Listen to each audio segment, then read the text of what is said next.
Buen día, jóvenes. Voy a explicarles el tema de medidas de tendencia central. Bien, podemos ser para datos agrupados y para datos no agrupados. Vamos a ver el primer ejemplo, que es para datos no agrupados. Dice que tenemos en un estudio, se obtuvo información sobre el peso en kilogramos de un grupo de 15 individuos que se relacionan a continuación. Bien, aquí nos presentan los datos o los pesos que se obtuvieron en kilogramos. Como son datos no agrupados, o sea, son datos normales, lo primero que vamos a hacer es ordenarlos en forma ascendente, es decir, de menor a mayor. Y colocamos, si por ejemplo se repite el 69 dos veces, lo debo colocar las dos veces que se repite, ¿sí? Porque deben aparecerme al final los 15 datos. Entonces los ordeno de menor a mayor. Entonces, si los vamos ordenando, empezamos con el más pequeño, que sería, si lo podemos observar, sería 54, luego viene 55, luego viene 64, pero se repite dos veces, así que lo debo colocar, el 69, el 71, el 73, el 74, 75 dos veces, 76, 78, 80, 82 y 90. Y como podemos observar, tenemos los 15 valores, es decir que n vale 15. Ya los ordené de menor a mayor. Entonces vamos a buscar la media. Primero, ¿qué es la medida de tendencia central? Ellos me dan una referencia de cómo es el comportamiento de los datos que yo tengo. Entonces la media es el promedio.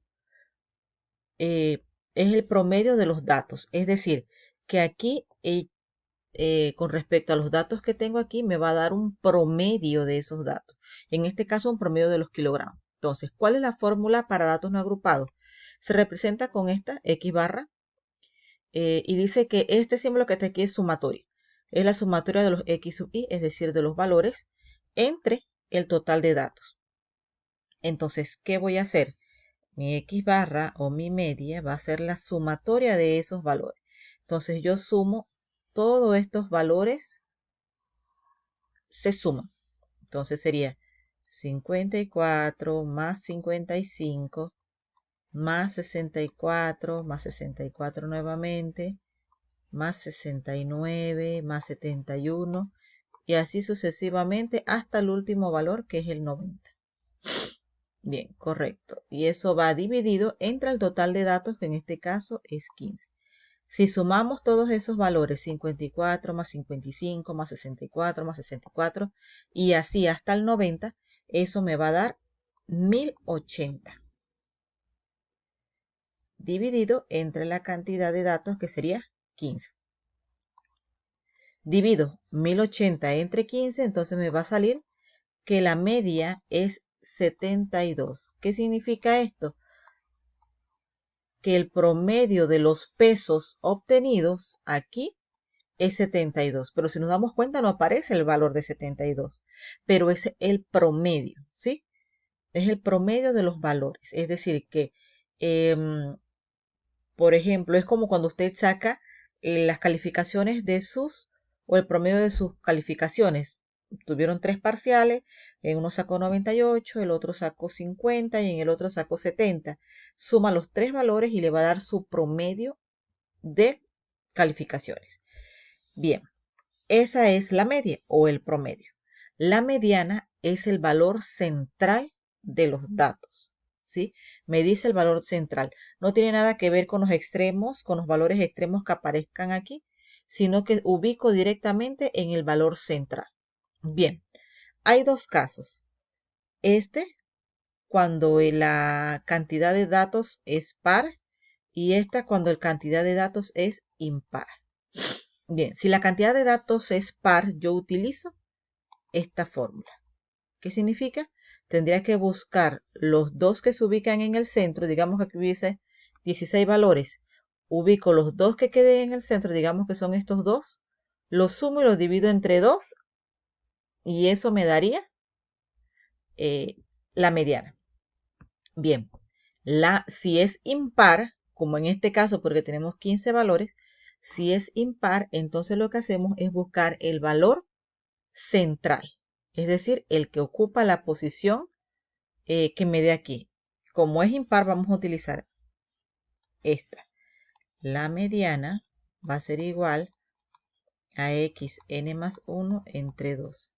¿Qué significa? Yo voy a reemplazar para saber cuál es la posición central. N es 15 más 1 sobre 2. La mediana va a ser el que ocupa la posición 16 entre 2. Sería el que ocupa la posición 8. Entonces contamos el que ocupa la posición 8. Este es 1, 2, 3, 4, 5, 6, 7 y 8. Este que está aquí sería mi mediana, porque es el valor central. ¿Por qué? Si nos damos cuenta, 1, 2, 3, 4, 5, 6 y 7. La mediana es el valor central. Hay 7 valores para la izquierda y hay 7 valores a la derecha. Entonces, el valor central es mi mediana. Entonces, aquí podemos decir que la mediana sería 74 porque es el que ocupaba la posición 8, que en este caso era este que está aquí. Bien, la moda, ¿qué es la moda? La moda es el valor que más se repite, ¿sí? O el que más frecuencia ocurre, con el que mayor veces se repite. Entonces, aquí vamos a observar quiénes se repiten. La moda puede ser de diferentes tipos. Única, unimodal, si solamente hay una. Puede ser bimodal si hay dos o más, o no tener ninguna, o no hay ningún valor que se repita un mayor número de veces. Entonces, en este caso, si nos podemos dar cuenta, aquí tenemos 264 y tenemos 275. En este caso, nuestra moda va a ser dos valores, 64 y 75, porque ambos se repiten dos veces. Y ya, si por ejemplo hubiese habido otro 64, la moda solamente hubiera sido 64 porque es el que mayor veces se repite. Pero como en este caso hay dos valores que se repiten, que sería este y este, entonces la moda está representada por dos valores, en este caso es bimodal. Entonces, esta sería mi forma de resolver medidas de tendencia central para datos no agrupados. Mediana o el promedio, la media o promedio, la mediana, que dependiendo si es par o impar, tengo que saber cuál utilizar, y la moda, que es el valor que más se repite. ¿Sí? Entonces yo puedo deducir de esto o concluir de lo que acaban de resolver que el grupo en estudio tiene un valor promedio de 72 kilogramos, más o menos un promedio, y esto cuyo valor central se ubica en 74 kilogramos. Bien,